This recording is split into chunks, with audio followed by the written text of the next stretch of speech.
नमस्कार, मैं हूं अशोक वर्मा। आप देख रहे हैं टीवी 20 न्यूज। टीवी 20 न्यूज पर शुरू करते हैं आज का खबरों का सिलसिला। बने रहिए हमारे साथ। हृदय रोग एवं किडनी रोगों के विश्व स्तरीय चिकित्सकों से ओपीडी में मिलेगा परामर्श। आजमगढ़ और आसपास के जिलों के लोगों को हृदय रोग और किडनी संबंधी बीमारियों में नहीं जाना होगा शहर से दूर। बता दें कि max Super Speciality hospital Lucknow ने ग्लोबल हॉस्पिटल के सहयोग से आजमगढ़ में अपनी विशेष ओपीडी सेवाओं की शुरुआत की है। इस पहल का उद्देश्य आजमगढ़ और आसपास के जिलों के लोगों को हृदय रोग और किडनी संबंधी बीमारियों में विशेषज्ञ चिकित्सा परामर्श उपलब्ध कराना है। OPD services max hospital Lucknow के associate director सीटीबीएस doctor Vishal Srivastava और सीनियर कंसल्टेंट नेफ्रोलॉजी एवं renal transplant physician doctor Santosh Kumar की उपस्थिति में लॉन्च की गई। यह ओपीडी सेवा हर महीने के चौथे बुधवार को ग्लोबल हॉस्पिटल आजमगढ़ में सुबह 11 बजे से दोपहर 2 बजे तक उपलब्ध होगी। Doctor Vishal Srivastava cardiothoracic vascular surgery associate director Max Super Speciality डिपास क्राफ्टिंग हॉफ हॉस्पिटल लखनऊ हृदय रोगों से जुड़ी जटिल सर्जरी के साथ ही coronary artery bypass pump beating heart surgery minimal access heart surgery बाल्ब रिपेयर और रिप्लेसमेंट सर्जरी जन्मजात हृदय रोगों की सर्जरी महाधमनी की surgery post MI BSR repair vascular surgery और चेस्ट ट्रॉमा में विशेषज्ञता रखते हैं। तो वहीं doctor Santosh Kumar senior consultant nephrology एवं renal transplant physician Max Super Speciality hospital Lucknow kidney transplant chronic kidney disease diabetic kidney disease nephrotic syndrome critical care nephrology haemodialysis peritoneal dialysis CRRT SLED पर्व कैद insertion kidney से संबंधित संक्रमण और kidney biopsy में विशेषज्ञता प्राप्त की है। Doctor Vishal Srivastava cardiothoracic vascular surgery associate director Max Super Speciality hospital Lucknow ने कहा, खराब खान पान की आदतों से लेकर शराब और डेली एक्टिविटी में कमी की वजह से हृदय संबंधी मरीजों की संख्या बढ़ रही है। आजमगढ़ में हृदय और वास्कुलर रोगों के समय पर पहचान और इलाज की अत्यंत आवश्यकता है। इस ओपीडी से मरीजों को दूर के शहरों तक सफर करने की जरूरत नहीं पड़ेगी और वे अपने ही शहर में बेहतरीन चिकित्सा सेवाओं का लाभ उठा सकेंगे।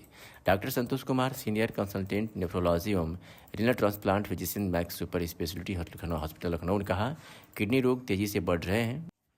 विशेष रूप से डायबिटीज और हाई ब्लड प्रेशर के मरीजों में ये समस्या बहुत है। इस ओपीडी सेवा के माध्यम से आजमगढ़ के मरीज भी अब विशेषज्ञ नेफ्रोलॉजिस्ट की देखरेख में सही समय पर इलाज और परामर्श प्राप्त कर सकेंगे। यह ओपीडी सुविधा मरीजों को उच्च गुणवत्ता वाली स्वास्थ्य सेवाएं स्थानीय स्तर पर उपलब्ध कराएगी और उन्हें समय व धन दोनों की बचत में मदद करेगी। देखिए, मेरा नाम डॉक्टर विशाल श्रीवास्तव है और मैं पिछले 25 सालों से हार्ट सर्जरी कर रहा हूँ लखनऊ में। करीब 10,000 से ज़्यादा हम लोगों ने हार्ट सर्जरी की है और हमारा पर्पस आजमगढ़ आने का ये था कि बहुत सारे मरीज जो इस इलाके के हैं जो हमारे पास वहाँ आते हैं और बराबर फॉलोअप में भी आते रहते हैं। तो हम लोग का इशू ये था कि अब देख रहे थे कि बहुत सारे मिस डायग्नोज भी हो जाते हैं या कोई टाइमली हमारे पास नहीं पहुँच पाते। तो ऐसे पेशेंट्स के लिए हम लोगों ने यहाँ पर ग्लोबल जो हॉस्पिटल है उसमें ओपीडी स्टार्ट करी है और ओपीडी हम जो हर महीने के, अभी तो एक दिन महीने के आखिरी जो शनिवार वो बुधवार होगा उसमें हम लोग आएंगे हर महीने, जैसे कि डॉक्टर संतोष आ रहे हैं। अब पर्पस हमारा यही आने का, यहाँ पर बहुत अच्छे डॉक्टर्स हैं, बहुत अच्छे हॉस्पिटल्स हैं, सारा अच्छा ट्रीटमेंट हो रहा है। लेकिन देखिए क्या है ना, हम लोग थोड़ा सा एडवांस में बैठे रहते हैं। हमारे आने से ये होता है कि अगर पेशेंट हमें सीख करता है तो हम टाइमली उसको बता सकते हैं कि भाई तुम्हें कोई बहुत बड़ी प्रॉब्लम तो नहीं आने वाली है, और या हम उनको सजेशन करते हैं। बहुत सारे लोगों को जैसे ऑपरेशन की ज़रूरत है लेकिन उनको पता भी होता है, फिर भी वो सोचते रहते हैं कि नहीं हम कैसे कराएंगे, क्योंकि विश्वास नहीं होता। तो हमारे आने से थोड़ा हमारा चेहरा देखता है, हमसे बात करता है, सवाल पूछता है, तो कई लोगों को कॉन्फिडेंस भी आ जाता है। दूसरा ये है कि हम लोग मदद भी कर देते हैं, क्योंकि CM फंड जो है, जो योगी आदित्यनाथ जी ने किया हुआ है, उसकी वजह से पेशेंट के पैसे भी आते हैं। बहुत सारे पुअर है तो पैसे के लिए भी नहीं आते, तो उनको पता ही नहीं है, कोई बताने वाला ही नहीं है, तो उनको कम से कम मिलकर हम समझा सकते हैं। नहीं होता अगर मान लीजिए कुछ नहीं कर सकते तो हम दवाइयाँ ही कम से कम उनकी स्टेबल कर दें ताकि उसे मेडिसिन पे ही चले, ताकि लाइफ तो चले उनकी। तो पर्पस हमारा ये है कि हम अपनी एक्सपर्टीज का इस्तेमाल करें यहाँ पर और लोगों की जितनी मदद कर सकते हैं करें। अचानक किस तरह की दिक्कत है, मुझे डॉक्टर से कंसल्ट कर लेना चाहिए। देखिए क्या है ना कि ये इसकी शुरुआत तो स्कूल से हो जाती है।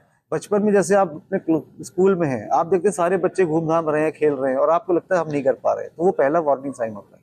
उसी तरह जैसे आप जब से ज़्यादातर 40 के नीचे बीमारी होने के चांसेस कम रहते हैं, अनलेस अनटिल की बहुत रिस्क फैक्टर हो, जेनेटिक फैक्टर हो, और फैमिली हिस्ट्री हो, डायबिटिक हो, अर्ली ऑनसेट, तो ऐसे में या फैमिलियल आपको डिसलिपिडीमिया हो, ऐसे में बहुत अर्ली एज में हो जाता है। लेकिन ज़्यादातर हमने देखा है कि 40 के आसपास ही बीमारी स्टार्ट होती है, लोगों को पता लगना शुरू होता है।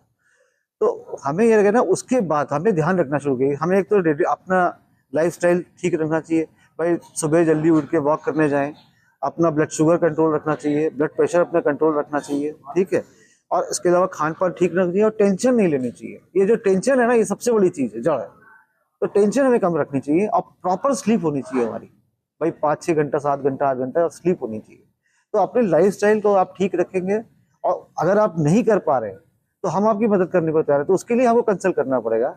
हम आपके सारे जो भी टेस्ट करने हैं, जो एग्जामिनेशन है वो करके हम आपको राय दे सकते हैं कि आप इसको कैसे कैसे अचीव करें।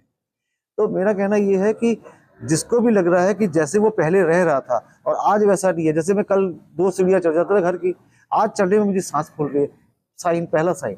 जैसे आपको लग रहा है बराबर मुझे गैस बनी जा रही है, क्या बात है, मैं दवाई भी खाता हूँ फिर वापस आ जाती है, तो ऐसे लोगों को दिखाना है।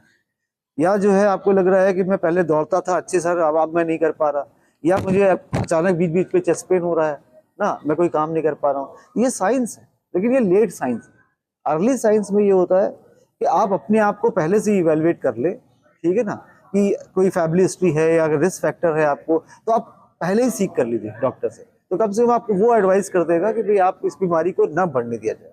तो पर्पस हमारा दोनों ही है, जो बीमारी कोई बढ़ने ना पाए, जिनको बीमारी है हम उनको पहचान लें, और जिनको हो गई है उनको हम सही समय पर सही ट्रीटमेंट देते ताकि वो लाइफ लॉस ना हो। ठीक है, महीने में कितने दिन आप देखिए अभी स्टार्ट किया है कि महीने में 1 दिन हम आएंगे, और लेकिन अगर पेशेंट बढ़ेंगे, लोड बढ़ेगा तो डेफिनेटली, क्योंकि हमको शाम को वापस जाना होता है, तो फिर हम महीने में 2 दिन करेंगे, ऐसे ही बढ़ाते जाएंगे। बट अभी तो हमने महीने में 1 ही दिन का प्लान किया। अब जैसे स्टार्ट कर दिया हमने, आज हमारी ओपीडी थी, काफी पेशेंट देखे हमने, अभी और भी वेट कर रहे हैं वहाँ जाके देखने। Global hospital? हाँ, ग्लोबल हॉस्पिटल। नाम डॉक्टर संतोष कुमार है। मैं सीनियर कंसल्टेंट नेफ्रोलॉजिस्ट और किडनी ट्रांसप्लांट फिजिशियन हूँ मैक्स हॉस्पिटल में। मैं यहाँ पर हर एक मतलब महीने के 4th बुधवार को यहाँ पर आऊँगा। पहले से भी मैं आ रहा था रेगुलर, यहाँ पर काफ़ी पेशेंट हैं यहाँ पर। तो इससे क्या होगा कि किडनी के मरीज़ जिन्हें नेफ्रोलॉजिस्ट की ज़रूरत है या किडनी संबंधित किसी भी रोग की परामर्श की ज़रूरत है, उन्हें अब लखनऊ जाने की ज़रूरत नहीं है, वो यहीं पर सारी सेवाएं ले सकते हैं। हाँ, कभी कभी जैसे कुछ बीमारियां ऐसी होती हैं जो कॉम्प्लेक्स होती हैं, जिनका इलाज यहाँ पर नहीं हो सकता है, उसको हम लोग वहाँ पर मैक्स में प्रॉपर इलाज कर सकते हैं। ठीक है, मरीज़ है जैसे यहाँ पर डायलिसिस के मरीज़ बहुत ज़्यादा हैं, सेंटर्स भी बहुत ज़्यादा हैं, और कोई नेफ्रोलॉजिस्ट यहाँ पर रेगुलर कोई है नहीं।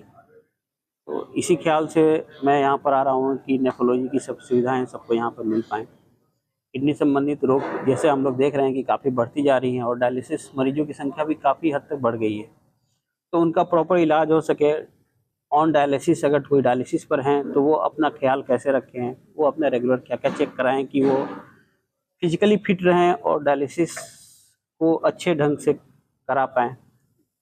ये हमारा की भी व्यवस्था अभी किडनी प्रत्यार्पण की व्यवस्था अभी तो मुश्किल है, क्योंकि इसके लिए एक बहुत बड़े सेटअप की ज़रूरत पड़ती है, और उसमें बहुत सारे डॉक्टर्स लगते हैं, नेफ्रोलॉजिस्ट लगते हैं, यूरोलॉजिस्ट लगते हैं, एनेस्थेटिस्ट लगते हैं, और काफ़ी जटिल सर्जरी है किडनी प्रत्यारोपण।